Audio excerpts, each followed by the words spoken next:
3 तारीख को बिसरख थाना क्षेत्र में चेरी काउंटी जो हमारी चौकी पड़ती है उसके अंतर्गत एक चेरी काउंटी सोसाइटी में 9th जो फ्लोर पे एक दंपति रहते थे जिनका नाम विनय गुप्ता और नेहा गुप्ता था। उनकी रात्रि में जो है किसी अज्ञात शख्स ने धारदार हथियार से और ब्लंट ऑब्जेक्ट से मार करके हत्या कर दी थी। सुबह ये जानकारी जो है वो मृतक के बेटे कुश को हुई और कुश के द्वारा जो है पुलिस को सूचना दी गई। मौके पर पुलिस पहुंची, डॉग स्क्वाड और हमारी पूरी फोरेंसिक की टीम पहुंची। जो जांच पड़ताल और सीसीटीवी फुटेज हम लोगों ने निकाले, उसमें एक शख्स जिसका नाम अमन हयात खान, जो इनके दुकान में काम करता था लगभग 4-5 महीने से, उसका जो है सीसीटीवी फुटेज हमारे पास आया। जब हमने उसको जो है वो और वेरीफाई किया तो ये पता चला कि ये इनके यहाँ पे जो ग्रोसरी मार्ट है जिसमें विनय गुप्ता बैठते थे, अपना काम करते थे, उसमें नौकरी करता था। और इस अमन को जो है वो पैसे की ज़रूरत थी। अमन के साथ ये जो दूसरा शख्स था, इसका नाम सौरभ है। ये सौरभ जो है, चूँकि अमन एक नाबालिग बच्ची से जो है वो दोस्ती कर रखा था और ये सौरभ उसके पिता है, तो उस बच्ची के थ्रू ये जो है इससे पैसे की डिमांड कर रहे थे। और इसी में जो है इसको चूँकि पैसे की आवश्यकता थी अमन को, और विनय गुप्ता जो है वो डेली लगभग जो उनका ग्रोसरी का सेल होता था वो लेकर के जाते थे और उसको बाद में अगले दिन बैंक में जमा कराते थे। तो इसको ये पता था कि इनके पास जो है वो कुछ अमाउंट रहता है। उसी जो है वो क्रम में इसने 3 तारीख को ये योजना बनाई।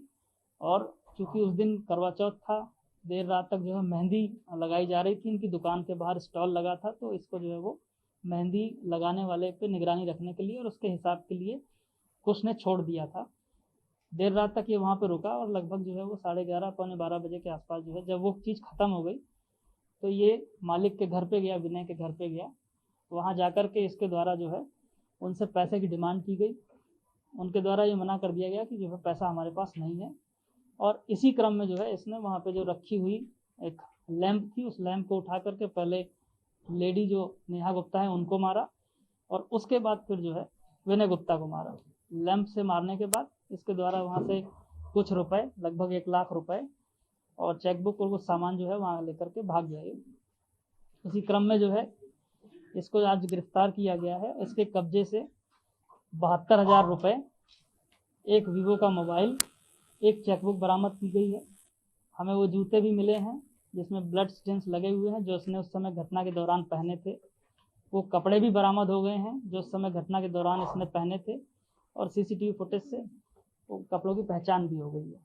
वॉल से लगा हुआ जो है वो स्टोर था जी, जो इनका ग्रोसरी स्टोर था, तो वहाँ पर जो है वो कोई गार्ड नहीं बैठा हुआ था और उसी क्रम में ये उस गेट से अंदर आया। वहाँ पे कैमरा अवश्य लगा पर वहाँ पे गार्ड होना चाहिए था और लिफ्ट में भी एक कैमरा खराब था। इसी में जो है वो सोसाइटी की जो सिक्योरिटी एजेंसी है उसकी लाइसेंस कैंसिलेशन के लिए भी रिपोर्ट हमारे स्तर से प्रेषित की गई है। इसने ये जो है वो घटना को अंजाम दिया है या इसको पैसे की वाकई में जरूरत थी, ये भी जांच का विषय है। ये एंगल फिर से बता दीजिए, बच्ची का उसमें क्या रोल था और दोनों का उसमें कैसे इन्वॉल्वमेंट था?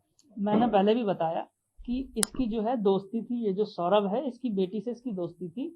सौरभ भी लालची प्रकृति का आदमी है और शराब पीता है और इसको पैसे की ज़रूरत थी। इसी कारण से इसने इंस्टिगेट किया अपनी बच्ची को और फिर इनकी दोनों की दोस्ती हुई और उसी क्रम में जो है इनको पैसे की ज़रूरत थी, सौरभ को भी और अमन को भी, और ये घटनाक्रम को इन्होंने अंजाम दिया क्योंकि वो डेली का जो है कैश उनका अप डाउन होता था, तो इसको पता था कि इनके पास कैश है।